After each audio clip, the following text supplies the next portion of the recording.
தெருவீதி நாம் வருவோம் எந்தன் தேவிமாரே கன்னி நாயகமே. மறுவினிய கன்னியரேபதி வலங்கள் சுற்றி நாம் வருவோம். கண்மணியே காரணரே ஓஹோ காயாம்புமேனியரே. மண்ணேளும் அளந்தவரே ஓஹோ மாயவரே நாம் வலம் வருவோம். பெண்ணரசை மாமையிலே நமது பொறுமைபதி வலம் வருவோம். தன்னமுள்ள தேவிமாரே நமது தருமபதி வலம் வருவோம். ஆண்டமணி நாயகமே உலகு ஆண்டருளும் என் கண்மணியே. காண்டம் நீரை வேற்ற வந்த எங்கள் கணவனாரே நாம் வலம் வருவோம். பொறுமைப்பதி வலம் வருவோம். கலி பொடியாமம் போட்டிடுவோம். தருமமது தலைக்க செல்வோ செய்வோம். பதி தானே வலம் தான் வருவோம்.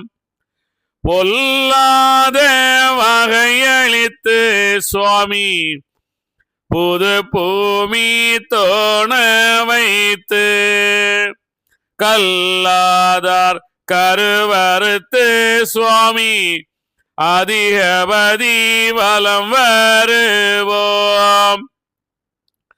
நாடும்பதி தலங்கள் வாழும் பெண்ணே நம்முடைய இனங்கள் வாழும். கேடுகளே கோடரவே பெண்ணே கிளர்ந்தபதி வலம் வருவோம். ஆகாத பேரையெல்லாம் சுவாமி அக்கினிக்கு விருந்தளித்து வாகாக தருமபதி சுவாமி வாழும்பதி வலம் வருவோம். முன்குரோணி உதிரமதால் பெண்ணே உதித்து வந்த குலங்களெல்லாம் தன் குணத்தால் மாண்டு போக பெண்ணே தருமபதி வலம் வருவோம். மாத்தானோழிய வேணும் சுவாமி மக்களெல்லாம் வாழ வேணும். காத்தோரை கைவிடாமல் நாமே கருணைபதி வலம் வருவோம். தெண்டமிரை பொய்களவு பெண்ணே செய்யும் வண்ட குலங்களெல்லாம் கொண்டகலி கூடமாண்டு குரு நாதர்பதி வலம் வருவோம். வீணான கலியுகத்தை சுவாமி வெய்யோனுக்கு அமுதளித்து சாணாரை வைத்தாளே சுவாமி தருமபதி வலம் வருவோம். நாடும்பதி துலங்குதடி பெண்ணே நல்ல சிலை குதிக்குதடி. ஆடு மாடு அருகுதடி கர்த்தா ஆவினங்கள் தோணுதடி.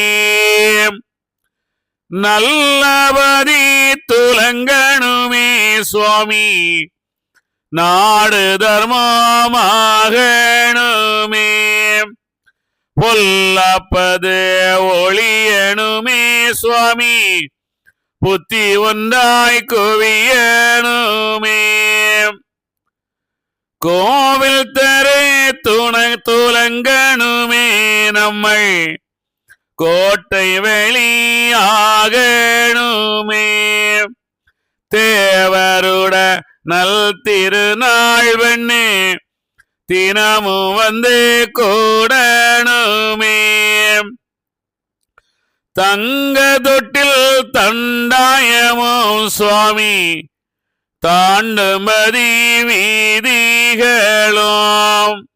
சங்கையோடு டம்மனமும் சுவாமி தலத்தில் வந்து தோணனுமே கோட்டையிட்டு கொடியும் கட்டி வண்ணே கொத்தளமாய் மேடை செய்து நாட்டையெல்லாம் தான் கிழக்கி வெண்ணே நமக்கு பதியேறணுமே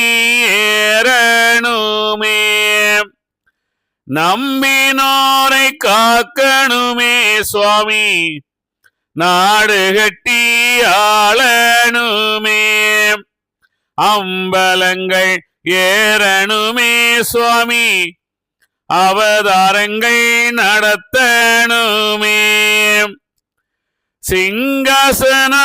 சிங்காசனமேறணுமே வெண்ணே தீவெட்டிகள் ஓடணுமே கண்காட்சி காணணுமே வெண்ணே கைநீயரை கைவிடித்தால் பாக்கியங்கள் பெருகணுமே சுவாமி பாரிலுள்ளோர் காணுதற்கு ஆக்கி நாங்கள் படைக்கணுமே சுவாமி அமுதருந்தி வாழணுமே மக்கள் பெற்று வாழணுமே பெண்ணே வந்து எந்த கால் வீடித்து ஒக்க நின்றாராட்டணுமே பெண்ணே உற்றவள்ளி மெத்தை சூழம் பால்பவசு பெருகணுமே சுவாமி பஞ்சனையில் கொஞ்சணுமே தோலருமை அறியாமலே கலி தொல்புவியோ மயங்கணுமே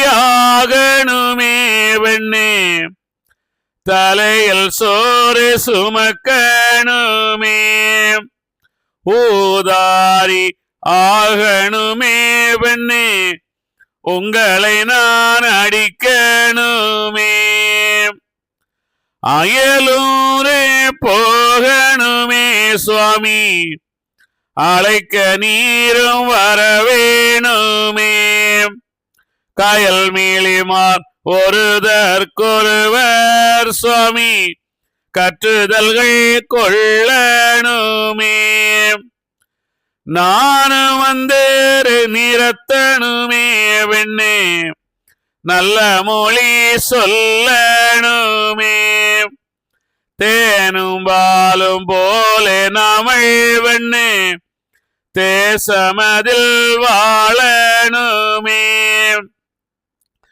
கண்டு இந்த நீசகுலம் சுவாமி களிப்பு சொல்லி உம்மை மீக பெண்டுகளுக்கு வீங்கி என்று சுவாமி பொல்லபயலேசனுமே காரணத்தை அறியாமலே வெண்ணே கலிப்பயல்கள் தானகைத்தால் மாரணத்தின் தீர்வை தன்னில் வெண்ணே படு நரகா பூத்திடுவேன் செம்பவள நற்பதியில் சுவாமி தெருவலங்கள் சுற்றி வந்தோம் பொன்பதிக்குள் நாமல் புக்கி மறு பொழுது வந்தால் வருவோமையாம் சோபனமே சோபனமே சுவாமி திருநடன சோபனமே. தேவர் குரு நாரணர்க்கும் அவர் தேவியர்க்கும் சோபனமே. பூமலர்ந்த ஈஸ்வரிக்கும் நல்ல பொன்தேவி மாதேமைக்கும் காமனந்த நாரணர்க்கும் தெய்வ கன்னியர்க்கும் சோபனமே. பூமணந்தை நாயகிக்கும் நல்ல பொன்னு மண்டை காட்டாளுக்கும் பார்மடந்தை லட்சுமிக்கும் சிவ பகவதிக்கும் சோபனமே. தெய்வானை நாயகிக்கும் நல்ல சிறந்த வள்ளி மடந்தையர்க்கும் ஐவர் குல நாரணர்க்கும் கன்னி அறுவரை அறிவையர்க்கும் சோபனமே. துடியடை கன்னிமாரை திருமால் செய்து கொடிபுகை சான்றோர் மக்கள் குறவைகள் முழக்கத்தோடு திடீரென தெருக்கள் சுற்றி தேவியோ மன்னராக படிமிசை பதியினுள்ளே பதிந்து வந்திருந்தார் என்று. இங்கே ஐயா வைகுண்டர் வந்து திருக்கல்யாணம் செய்து விட்டார். 7 மடந்தையர்களை, 7வது நிலை ஒரு பெண்ணை அவர் தனக்குள்ளால ஏற்றுக்கொண்டார். இனி ஒரு 7வது நிலை இகனை பெண்களை ஏற்றுக்கொள்ளணும். பெண்கள் அப்படின்னா பெண் எல்லாருமே. இதை வந்து இங்கே சோபனமாகவே பாடிட்டாங்க. இப்போ வந்து ஐயா வைகுண்டம் நம்ம நேற்றுக்கு தெளிவாக பார்த்தோம். அதாவது கூடு விட்டு கூடு பாய்வேன். நானும் கூடு விட்டு கூடுனா உடனே நீங்கள் வந்து உங்கள் உயிரை எடுத்து இன்னொரு இல்லை, அப்படி இல்லை. யார் ஒருவர் என்னை நினைக்கின்றானோ, யார் ஒருவர் நான் அவனுக்கு துணையாக இருக்கின்றான் என்று நினைக்கின்றானோ, யார் ஒருவர் என்னை அகப்படுத்திக் கொள்ளுகின்றானோ, இறை ஐயா வைகுண்டர் தான் என்னுடைய வாழ்க்கை என்று நினைக்கின்றானோ, அவனுக்குள்ளாலே நான் வாழ்ந்து அவனை நான் தர்மயுகத்துக்கு அழைத்து செல்வேன் அப்படின்லாம் சொல்லிட்டு வர்றார். அப்போ இங்கே வந்து தெருவீதி வருகின்றாங்க. அதாவது தெருவீதி அப்படின்னா என்ன அப்படின்னா, நம்ம அந்த திருமணம் முடிஞ்ச உடனே அந்த கையை பிடிச்சி, அந்த பெண்கள் கையை பிடிச்சி முன்னாடி இருந்து அந்த பெண்ணுடைய சகோதரர்கள் யாரோ ஒருத்தர் கை பிடிச்சி அப்படியே கூட்டிட்டு அந்த விளக்கெல்லாம் எடுத்துட்டு சுற்றுவாங்க. இது இந்த காலத்தில் நடக்குது. அந்த காலத்தில் என்ன பண்ணாங்கன்னு தெரியல. ஆனால் தெருவீதி வராங்க. தெருவீதி வந்தால் என்ன சொல்லுவாங்க, என்ன நினைப்பாங்க, திருமணம் ஆயிட்டு அப்படி நம்ம திருமணம் ஆயிடுச்சு, இனி அடுத்தது நாம் என்ன செய்ய வேண்டும், குழந்தைகளை பெற்றுக்கொள்ள வேண்டும், அந்த குழந்தைகளை எப்படி வளர்க்க வேண்டும், அந்த எண்ணம் தான் எல்லாருக்குமே இருக்கும். இப்போ இங்கே என்ன சொல்லுகின்றாங்க அப்படின்னு பாருங்க. அதாவது ஆண்டமணி நாயகமே உலக ஆண்டருளும் என் கண்மணியே காண்டும் நிறைய வேற்ற வந்த எங்கள் கணவராலே வளவரும் அப்படின்னு சொல்லினார். பொறுமை பதி வளவரும். அதாவது ஐயா வைகுண்டர் சொல்லுகிறார், பொறுமை பதி தான் நம்ம வளம் வருகின்றோம். களி பொடியை யாமம் போட்டிடுவோம், தர்மமது தலைக்க செய்வோம், பதி தானே வளம் தான் வருவோம். இப்போ இது என்ன தங்கே சுத்தி கொண்டிருப்பதை ஐயா வைகுண்டர் சொல்லுகின்றார்? அப்படி அல்ல.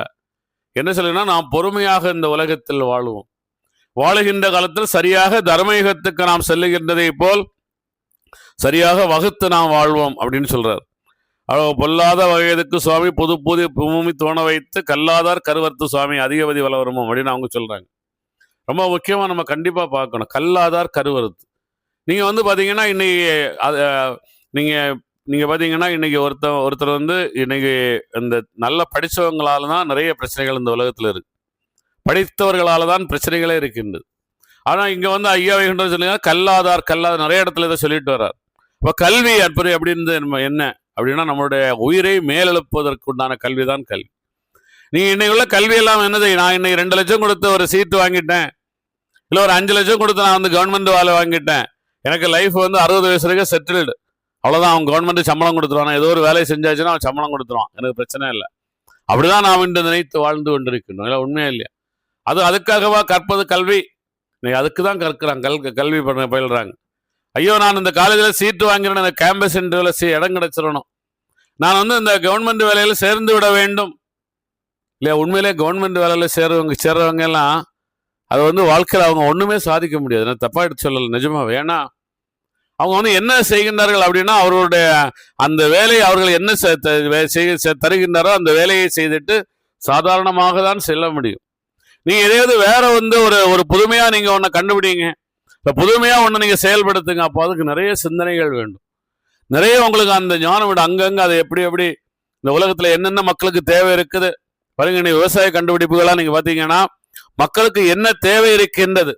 ஒருத்தர் வந்து ரிசர்ச் சென்டர்னு வச்சிருக்கிறாங்க அப்படின்னா இந்த மக்கள் வந்து இன்னும் லகுவாக, இன்னைக்கு வந்து ஆளுக்கு வேலை கிடைக்க மாட்டேங்குது, நம்ம இன்னும் லகுவாக எவ்வளவு ஈஸியாக அந்த வேலையை நாம் இந்த விவசாயத்தில் செய்யணும், இல்லை மற்றதில் நாம் எவ்வளோ லகுவாக செய்யணும் அப்படின்னு அவங்க சிந்தனை பண்ணி ஒவ்வொரு விஷயம் கண்டுபிடிச்சு தராங்க. அது ஈஸியாக இருக்கு.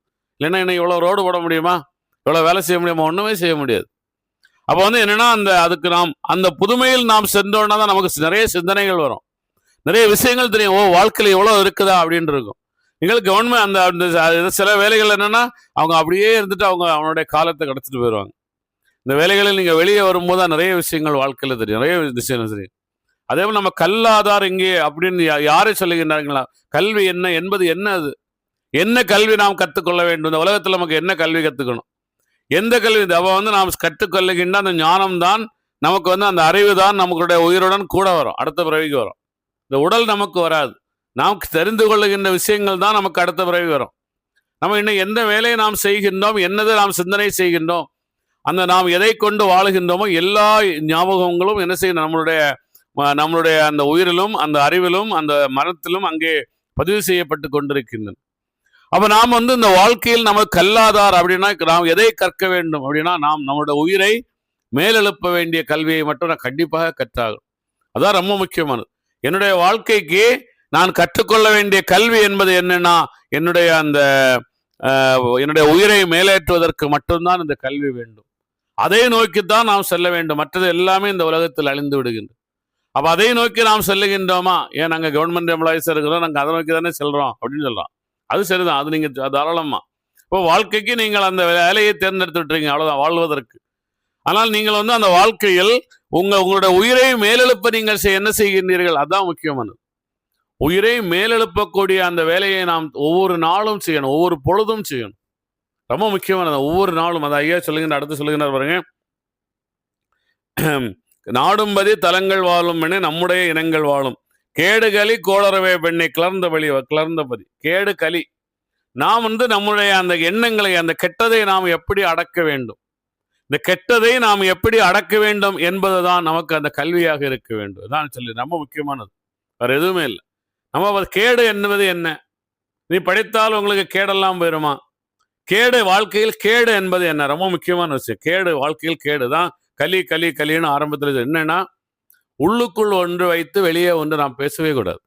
இந்த உலகத்தில் எல்லா மக்களுக்கும் நன்மை வைக்கின்ற விஷயத்தை தான் நாம் செய்யணும். அந்த நேரத்தில் நாம் என்ன செய்ய வேண்டும், தியானம் தவம் செய்யணும், அதான் ரொம்ப முக்கியம். அதான் நாம் களி நமக்கு இன்னும் செல்ல வேண்டும் என்றாலே நாம் தியானம் தவம் செய்து எண்ணமில்லாத நிலை வரும்போது எல்லா உயிரும் இறைவன், அதே போல நானும் இறைவன் என்ற முழு நிலை அந்த ஞானம் நமக்கு வருகிறது. அதுக்குதான் அந்த கல்வி நாம் கற்க வேண்டும், வேற ஒண்ணுமே இல்லை. எதுக்கு அகில திட்டமானே படிக்கணும், எதற்கு நாம் வந்து ஐயா சிவசிவாரகரா சொல்லணும், இதெல்லாம் நம்ம தெளிவாக ரொம்ப முக்கியமான, ஏன் நம்ம இதை செய்யணும், அதான் அதை நாம் எதற்காக செய்கின்றோம், நாம் வாழும்போது இந்த விஷயங்களை நாம் எதற்கு செய்கின்றோம் அப்படின்றதை கல்பதுதான் கல்வி, ரொம்ப முக்கியமானது தான். நாடும் நம்முடைய இனங்கள் வாழ சொல்லிட்டார், ஆகாத பேரையெல்லாம் சுவாமி அக்னிக்கு விருந்தளி. ஆகாதவங்களை நம்ம தூக்கி அக்னியில போட்டுற முடியுமா, யார் ஆகாதவங்க நமக்கு, இந்த உலகத்துல யாராவது ஆகாதவங்கன்னு இருக்கிறாங்களா, யாருமே ஆகாதவங்கன்னு அல்ல, எல்லாருமே ஏதோ ஒன்று செய்து கொண்டுதான் செல்லுகின்றார்கள், எல்லோருமே ஏதோ ஒரு உயிருக்கு நன்மை செய்து கொண்டுதான் செல்லுகின்றார்கள், யாரும் எல்லாத்தையுமே தீமையா செய்திருவோம், யாரும் எல்லோருமே அவரவர்களுக்கு ஏதோ ஒரு விஷயத்தில் நன்மை செய்துதான் சொல்லுங்க. அப்ப யாகாத்ததெல்லாம் தூக்கி அக்னியில் போடணும், ஆகாத்த எண்ணங்களை எல்லாம், நமக்கு ஆகாத தேவையற்ற எண்ணங்களை, பிற உயிர்களுக்கு நன்மை செய்யாத எண்ணங்களை அனைத்தையும் தூக்கி அக்னியில் எரிஞ்சு விடணும், அதான் சொல்லுகின்றார்கள். வேற நீங்க ஆகாத்ததெல்லாம் தூக்கி அக்னியில் போடணும்னா போட்ட முடியுமா, நீங்க யாரும் யாரையும் எதுவும் செய்து விட முடியாது. அப்ப இங்க ஆகாததுன்னா நமக்குள்ளால் இருக்கின்ற அந்த கெட்டதை எல்லாம் நாம் அக்னியில் தூக்கி வீசிவிட வேண்டும். அதெல்லாம் அழித்து விட வேண்டும், சாம்பலாக செய்து விட வேண்டும், இனிமேல் அது வேண்டாம் என்று நினைத்து விட வேண்டும். அதான் சொல்லி நம்ம அற்புதமாக சொல்றாங்க. அப்புறம் வாகாக தர்மபதி வலம் வரும் சுவாமி வாழும்பதி, அதாவது வாகாக தர்மபதி சுவாமி வாழும்பதி. வாகாக தர்மபதி நாம் செல்வதற்குண்டான அந்த வேலையை தான் நாம் செய்யணும். அதான் நமக்கு முக்கியம். இந்த உலகத்தில் இனிமேல் நான் ஒரு பிறவி எடுக்க வேண்டாம், இந்த உலகத்தில் இனிமேல் நான் செத்து பிறக்க வேண்டிய அவசியம் எனக்கு இல்லை. ஏனென்றால் இந்த உலகம்தான் நரகம். ஒவ்வொரு நேரமும் ஒவ்வொரு பொழுதும் நமக்கு பல எண்ணங்கள் வந்து நம்ம பல பிரச்சனைகள் வந்து நம்ம என்ன செய்கின்றது, நரகத்தை குழிக்குள் தள்ளி கொண்டே இருக்கின்றது. அதனால் நான் இனிமேல் ஒரு பிறவி எடுக்கக்கூடாது, தர்மபதிக்கு நான் சென்று விட வேண்டும் அப்படின்னு சொல்லுகிறார்கள். குரோணி உறவு தரம் அதால் சொல்லுகின்றார் ஐயா. முன்னால் அந்த குரோணி வந்தான் அல்லவா, கெட்ட எண்ணம் வந்ததல்லவா. குரோணி உறமால் பெண்ணே உதித்து வந்த குலங்கள் எல்லாம், அதாவது அந்த கெட்ட, அதாவது வந்து நல்லது கெட்டது ரெண்டுமே நமக்குள்ளால் இருக்கின்றது. அப்போ வந்து அந்த கெட்டது என்பதை அந்த எங்கெல்லாம் இருக்கின்றதோ அந்த அந்த அந்த இதெல்லாம் தன்னுடைய குணத்தாலே, நான் தவறு செய்து விட்டேன் என்று தன் குணத்தைய குணத்தாலே, இது தவறு இது தவறு இது தவறு என்று தன்னுடைய குணத்தாலே அது என்ன செய்ய வேண்டும், மாண்டு அதை தள்ளிவிட வேண்டும் என்று சொல்லுகின்றார் ஐயா வேண்டாம். அதனால அப்படி தள்ளிவிட்டால் தான் பெண்ணை நாம் தர்மபதி வல வருவோம் என்று சொல்லுகின்றார். இது சும்மா நம்ம ஏதோ சொல்லிட்டு வராங்கன்னு நீங்க நினைக்காதுங்க, எல்லாமே அற்புதமான அர்த்தங்கள். மாத்தான் ஒழிய வேணும் சுவாமி, மற்ற மக்கள் எல்லாம் வாழ வேணும், காத்தோரை கைவிடாமல் நாமல் கருணைபதி வல வருவோம் அப்படின்றாங்க. மாற்றான்னா யாரு, நமக்கு யாரு மாற்றான்? நமக்குள்ளால் இருக்கின்ற எண்ணங்கள் தான் மாற்றான், வேற எதுவுமே இல்லை. எண்ணங்கள் தான். இந்த எண்ணங்கள் நமக்கு தேவையில்லாத எண்ணங்கள், தேவையுள்ள எண்ணங்கள், நாம் வாழ்வதற்கு தேவையான எண்ணங்கள், இது நமக்கு பேராசை உள்ள அப்படியுள்ள எண்ணங்கள், தேவையில்லாத எண்ணங்கள் ரெண்டு. அந்த அந்த மாற்றம், அந்த தேவையில்லாத எண்ணங்கள் எல்லாம் ஒழிய வேண்டும். தெண்டம் இறை பொய் களவு பெண்ணே, தெண்டம் இறை பொய் களவு ரொம்ப முக்கியமானது. நீங்கள் இன்னைக்கு ஒரு கோயிலுக்கு சென்று நீங்கள் வழிபடுவதே தெண்டம் இறை தான் இல்லையா? எங்க வெளியே இறைவன் இருக்கின்றானா அவன் உங்களுக்குள்ளால யார் இருக்கிறா? அதான் பொய், அதான் என்னது, பொய்யாக வருகின்றது, அதான் களவு செய்கிறது. எல்லாமே அந்த இறைவை வைத்துத்தான் ஒரு தண்டம் இறை பொய் களவு பெண்ணே, செய்யும் வண்ட குலங்கள் எல்லாம் கொண்ட கலி, அது என்னது, அவங்க எல்லாம் அந்த கலியுடன் தான் அவர்கள் மாண்டு விடுவார்கள். அது அப்படி மாண்டு விட வேண்டும். அந்த எல்லாமே அதெல்லாம் அந்த வெளியே இறைவன் என்பதெல்லாம் சென்று விட வேண்டும். அப்படி அவர் சென்றால் நாம் என்ன செய்ய, குருவாக நாம் மேலறிகின்றோம், குருநாதர்பதி வளம் வருவோம், வீணான கலை அப்படிலாம் நிறைய சொல்லிட்டுறாங்க. நல்ல பதி திலங்கணுமே சுவாமி, நாடு தர்மம் ஆகணுமே, பொல்லாப்பது ஒளியணுமே சுவாமி, புத்தி ஒன்றாய் குவியணுமே. பொல்லாப்பெல்லாம் ஒளிந்து புத்தி ஒன்றாய் இறைவன் எனக்குள்ளாலே என்ற ஒரே இதாக அவங்க எவ்வளோ ரெண்டு பேரும் எவ்வளோ அழகா சொல்லிட்டுறாங்க பார்த்தீங்களா? இதுதான் அந்த மேலான நிலையை தான். இந்த நிலைதான் இயலாத நிலை. இந்த நிலையை நோக்கிக்கு தான் நாம் அனைவரும் சென்று கொண்டிருக்கின்றோம். ஐயா வைகுண்டருக்கு இப்ப ஐயா வைகுண்டரை போல அந்த அந்த அந்த அதே நிலையில் உள்ள ஒரு லட்சுமி அங்கே அவரிடம் வந்து சேருகின்றார். அதான் தெய்வ கன்னி என்று ஐயா சொல்லுகின்றார். கோயில் தெரு துலங்கணுமே, கோயில் தெரு நல்லா பார்த்துங்க, கோயில் தெரு துலங்கணுமே சுவாமி, கோட்டை வெளி ஆகணுமே. கோட்டை வெளி, கோட்டைன்னா என்னதுன்னா, இப்போ நான் நீ என்ற ஒரு பாகுபாடு தான் கோட்டை. இது என்னுடைய வீடு, இது உன்னுடைய வீடு, அதுக்கு இடையில ஒரு கோட்டை இருக்கின்றது, அதான் கோட்டைன்னு சொல்லுவாங்க. கோட்டை கட்டி என்ன வாழ்றான்னா, இது எனக்கு இந்த இடம் எவ்வளோ என்னோடது அப்படின்னு அவன் கோட்டை கட்டி வாழ்றான்னு சொல்றாங்க. அப்போ வந்து அந்த இங்க என்ன ஐயா வைகுண்டம் சும்மா அற்புதமா சொல்றாரு, கோயில் தெரு துலங்கணும். கோயில்னா கோயில் எதற்காக வைத்துக்கொள்ள, எல்லோரும் ஒற்றுமை ஆகிறதற்காக, எல்லோரும் சேருவதற்காக தான் கோயில் வைத்திருக்கின்றனர். எல்லா வீடுகளுமே கோயில் தான், எல்லாருடைய உள்ளங்களும் கோயில் தான், எல்லாருடைய உள்ளங்களும் தான் கோயில். கோயில் என்பது உள்ளம் பெருங்கோயில். என்ன சொல்றாங்க, உள்ளம் பெருங்கோயில், ஊன் உடம்பு ஆலயம். அப்படி நினைப்பவர்கள் அப்படி நினைப்பவன் தான் என்ன வள்ளல்வரானாக இறைவனாக வருகின்றான் இல்லையா? நல்ல ஞாபகம் வச்சு, அப்படி என்னுடைய உள்ளம்தான் கோயில். அதான் சொல்ல ஐயா, அதான் சொல்லுங்க நல்ல, அதாவது கோயில் தெரு துலங்கணுமே நாமல் கோட்டை வெளி ஆகணுமே. கோட்டைன்னா நீ நான் என்ற வேறுபாடற்றது.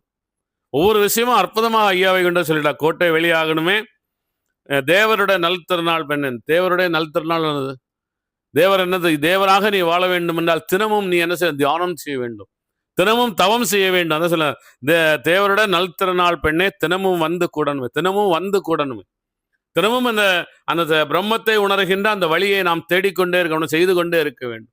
தினமும் வந்து சேரணுமே. ரொம்ப அற்புதமா சொல்றாரு. இந்த அங்கத்தொட்டில் தானே அதெல்லாம் நிறைய சொல்லிட்டு வராங்க. கண்டந்த நீசகுலம் சுவாமி கழிப்பு சொல்லி உமை மிக பெண்டுகளுக்கு வீங்கி என்று சுவாமி பொல்லாப்பையிலே சொன்ன. பெண்டுகளுக்கு வேண்டியன்னா அவங்களே சொல்றாங்க, பொண்டாட்டியே சொல்றாங்க, மனைவி சொல்லுகின்றாள், எல்லாரும் உங்களை பெண்களுக்கு வீங்கணும் அப்படின்னு சொல்லுகின்றார், நீங்கள் இன்னும் திருமணம் செய்வீர்கள் என்று சொல்லுகின்றார். இது என்ன திருமணம் ஐயா சொல்லுகின்றார்? ஜீவாத்மா பரமாத்மாவுடன் சேருவதுதான் இங்கே ஐயா சொல்லிக் கொண்டு வருகின்றார். காரணத்தை அறியாமலே பெண்ணே கலிப்பைகள் என்ன செய்யறாங்க, இவர் 7 கல்யாணம் இவர் பண்ணிட்டாரே, அங்க இன்னொரு 7 கல்யாணம் பண்ணவரால 14 பொண்ணுகளை கல்யாணம் பண்ணுவாங்களா யாராவது? அதான் நீ நான் என்ற வேறுபாடு அற்றதுதான் இங்கே சொல்லுது. அதான் கண்ணவர் ராமர் வந்து ஏகபத்தினி விரதனாக ஒரு பெண்ணுடன் வாழுகின்றார். ஆனா கண்ணவரான் அப்படி நிறைய பெண்களுடன் அவர் ராசலீலை புரிகின்றார். அது எப்படின்னா அவராக ஒன்றும் செய்யவில்லை, எல்லோரும் அந்த கண்ணனை நினைத்து இயங்குகின்றார்கள், கண்ணனை நோக்கி வருகின்றார்கள். அவர் எல்லோரையும் அங்கே தன்னிலைப்படுத்துகின்றார். அதாவது ஜீவாத்மாக்கள் எல்லாம் அந்த பரமாத்மாவுடன் சேருகின்றார்கள். அதான் அங்கே நடக்கின்றது. இதுதான் இங்க காரணத்தை அறியாமலே, இந்த காரணம் தான் இங்கே நடக்கின்றது என்பதை அறியாமலே பெண்ணே கலிப்பயல்கள் தான் நகைப்பான். அதுக்கு நம்ம என்ன செய்யறது? யார் என்ன நினைத்திருப்பா? நமக்கு என்ன? மாரணத்தின் தீர்வதில், மாரணம்னா மரணம் வரும்போது அவர்களுக்கு அந்த மரணத்தின் பொழுது அந்த தீர்வையில் அவங்களுக்கு மீண்டும் மீண்டும் செத்து பிறக்கின்ற நிகழ்வு வருகின்றது, அல்லது அந்த நரகத்துக்கு செல்லுகின்ற காலம் வருகின்றது பெண்ணேன்னு சொல்லுகின்றார். செம்பவள நற்பயில் சுவாமி திருவலங்கள் சுற்றி வந்தோம், பொன்பதைக்குள் நாமல் பக்கி பொழுது வந்தால் வருவோம் ஐயா. பொழுது வந்தோம், பொழுது அப்படின்னா சூரியன் முதித்தால் அப்படின்றது போல சொல்லுவாங்க, அப்படி இல்லை. பொழுது என்றால் நாம் எப்படி வருவோம்? தர்மபதி நமக்கு வரும்போது நாம் மீண்டும் தர்மபதியில் நாம் நிலைப்போம் அப்படின்னு சொல்லுகின்றார்கள். சோபனமே சோபனமேன்னு இன்னும் நாங்கள் 7 கன்னியர்களை 7 பேரை நான் இன்னும் திருமணம் செய்ய வேண்டும். யார் 7 பேர்? இந்த 7 பேர் யார்? நீங்க பார்த்தீங்கன்னா சிவபெருமான், சிவன் இல்லையால் சக்தி இல்லை. சிவபெருமான் என்றால் நம்முடைய உயிர், அதான் சிவபெருமான். சக்தி என்றால் நம்முடைய உடல். பராசக்தி என்றால் தியானம் சவம் செய்பவர்கள், அந்த ஆறறிவாக வாழ்பவர்கள், தியானம் சவம் செய்பவர்கள். அவர்களுக்கு 100 வயதானாலும் அவர்கள் இளமையாக 20 வயது 30 வயது ஆனவர்களைப் போல இருப்பார்கள். அவர்கள்தான் யார்? அவர்கள்தான் கண்டிப்பாக ரொம்ப ரொம்ப தெரிஞ்சுக்கிட வேண்டிய முக்கியமான விஷயம். அதான் அந்த யாரை அவர் திருமணம் செய்கின்றார்? சக்தி ஆகிய சிவபெருமான் சக்தியை திருமணம் செய்கின்றார். இந்த பராசக்தியை திருமணம், பகவதியினால் பராசக்தியை திருமணம் செய்கின்றார். அதுக்கு அடுத்து பார்த்தீங்கன்னா அங்கே மகாலட்சுமி நாராயணர் திருமணம் செய்கிறார். மகாலட்சுமினா யாரு? ஐயா வைகுண்டர் தர்மமாக வாழ்ந்தார், ஐம்புலன்களில் வாழ்ந்தார், மகாவிஷ்ணுவாக ஆனால் மகாலட்சுமியை திருமணம் செய்கின்றார். ஐயா வைகுண்டர் ஆறறிவாக முருகபெருமானாக வாழ்கின்றார், அதனால வள்ளிதேவனையை திருமணம் செய்கின்றார். ஐயா வைகுண்டர் அறிவா அந்த ஆறறிவு நான் எதுக்காக பிறந்திருக்கின்றேன், அப்ப நான் இந்த மெளியேறவென்று வணங்குவதா? அப்படி இல்லை என்று அதையெல்லாம் மறுத்து என்ன செய்கின்றார்? அந்த அறிவை கொண்டு அந்த சரஸ்வதியால் கற்று என்ன செய்கிறார்? அந்த சரஸ்வதியை தகைய அந்த மண்டைக்காட்டமை திருமணம் செய்கின்றார். அந்த பூமடந்தை என்றால் அந்த பூமாதேவி, இந்த உலகத்திலிருந்தான் இந்த உடல் தோன்றியிருக்கின்றது அப்படின்னு அந்த பூமாதேவியை தனக்குள்ளால் ஐக்கியமாக்குகின்றார். அப்படி அந்த 7 பேரும் எங்கே இருக்கின்றாலும் எனக்குள்ளால் தான் இருக்கின்றார்கள், நீங்கள் அதனால எங்கேயும் வெளியே செல்ல வேண்டாம், எல்லா சக்திகளும் நமக்குள்ளாலே இருக்கின்றது என்று அத்தனை சக்திகளையும் தனக்குள்ளாலே ஒழுங்குபடுத்துகின்றார். இதுதான் இங்கே ஐயா வைகுண்டர் சொல்லிட்டு வர்றார். ரொம்ப முக்கியமானது, வேற எதுவுமே இல்லை. நீங்க என்னமோ திருமணம், இதெல்லாம் திருமணம் தான். அந்த உலகத்தில் திருமணம் தான். நீங்க சொல்லி பாக்குறீங்கன்னா திருமணம் செய்து நாங்க குழந்தை குட்டியோட சந்தோஷமா வாழ்ந்துட்டு இருக்கிறோம்னு நிறைய எல்லாரும் சொல்லுவீங்க இல்லையா? அந்த திருமணம் பந்தம் அப்படின்றது என்ன? திருமண பந்தம் அப்படின்றது அது ஒரு அன்பு, அவ்வளவுதான். அன்பு அது ஒரு பக்தி. ஏனென்றால் இவள் என்னுடன் வந்தவள், அதே போல இந்த உயிரும் என்னுடன், எல்லாருமே இந்த உலகத்தில் வாழ்கின்ற அத்தனை பேரும் நாமும் வேறல்ல அப்படின்னு நாம் நினைக்கும் போது நாமும் என்ன செய்யணும்? இந்த உலகத்தில் உள்ள அத்தனை ஜீவராசிகளும் நமக்குள்ளாலே நாம் ஐக்கியமாக்குகின்றோம். அத்தனை ஜீவராசிகளையும் நாம் சொன்ன ஒரு ஆள் நீ நானெல்லாம் இல்லை, இந்த உலகத்தில் உள்ள அத்தனை பேர்களையும் நாம் ஐக்கியமாக்குகின்றோம். இதில் நாம் ஐக்கியமாக்காதது யார் என்றால் கெட்டதை மட்டும் நாம் தள்ளிவிடுகின்றோம். எது கெடுதலாக இருக்கின்றதோ, எது இந்த உயிர்களுக்கு கெடுதல் தருவதாக இருக்கின்றதோ, எது இந்த உயிர்களுக்கு இந்த உலக வாழ்க்கைக்கு அர்த்தமற்றதாக இருக்கின்றதோ, அது அத்தனையும் நாம் என்ன செய்கின்றோம்? கழித்து தள்ளுகின்றோம். இதுதான் உண்மை, இதுதான் சத்தியம். இந்த ஒரு விஷயம்தான் இங்கே இந்த திருமணம் இதெல்லாம் நடந்து கொண்டிருக்கின்றது. நம்முடைய வாழ்க்கை திருமணமும் அதே தான். நான் எதற்காக இந்த உலகத்தில் பிறந்தேன்? இந்த தாய் தந்தரை எனக்கு யார் தந்தார்கள்? இந்த மனைவியை நான் எங்கிருந்து பெற்றேன்? நான் இந்த குழந்தைகள் எப்படி எனக்கு பிறந்தார்கள்? இவர்கள் யார்? எங்கிருந்து வந்தார்கள்? இவர்களுக்கு நான் என்ன செய்ய வேண்டும்? இந்த உலகத்துக்கு நான் என்ன செய்ய வேண்டும் எனக்கு நான் என்ன செய்ய வேண்டும், இதை நாம் சரியாக தெரிந்து கொண்டு செய்வதுதான் இந்த திருக்கல்யாணம். இதெல்லாம் எல்லா கல்யாணம், திருமணம், நம்மளுடைய வாழ்க்கை எல்லாமே இதுதான். இதே நோக்கி தான் நம்மளுடைய பயணம் சென்று கொண்டிருக்கணுமே தவிர வேற நம்ம எது எல்லாருமே ஒன்றுதாங்க. நீ நான் என்ற வேறுபாடே இங்க கிடையாது. இதை இங்கே சொல்லிட்டு இந்த திருமண நிகழ்வு இங்கிருந்து நம்ம முடிகின்றது. அடுத்தது அற்புதமான விஷயங்களை எல்லாம் ஐயா வைகின்ற சொல்லிட்டாரு, பார்ப்போம்.